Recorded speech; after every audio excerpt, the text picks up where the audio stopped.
নমস্কার। আজকে আমি অপূর্ব দত্তের লেখা দুই বাংলা কবিতাটি বলবো। আমাদের ছিল ধুলো কাদা মাখা একখানা ছোট গ্রাম। আমাদের ছিল কাল বৈশাখী আম লিচু কালো জাম। আমাদের ছিল একখানা নদী, তার পাশে স্কুল। বৈশাখে ছিল রবীন্দ্রনাথ, ষষ্ঠীতে নজরুল। রবীন্দ্রনাথ পৃথিবীর কবি, নেই তাতে সংশয়। নজরুল নিয়ে তবে কেন আজও এত বিভ্রম হয়?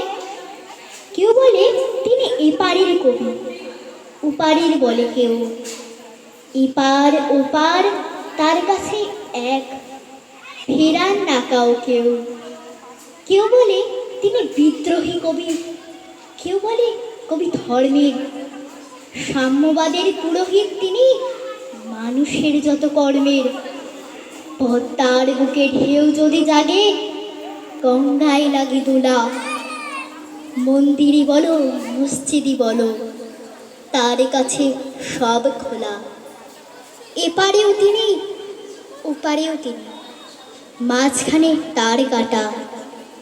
একসাথে তাকে প্রণাম জানাতে বাড়িয়ে রয়েছি পাটা। বিভেদের গাছ কেউ যদি পোতে, টান মারো তার মূলে। তুই বাংলাকে এক করে দাও রবীন্দ্র নজরুলে।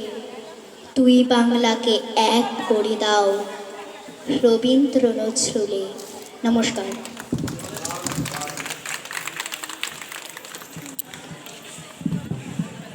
আমি যখন ছোট ছিলাম আমার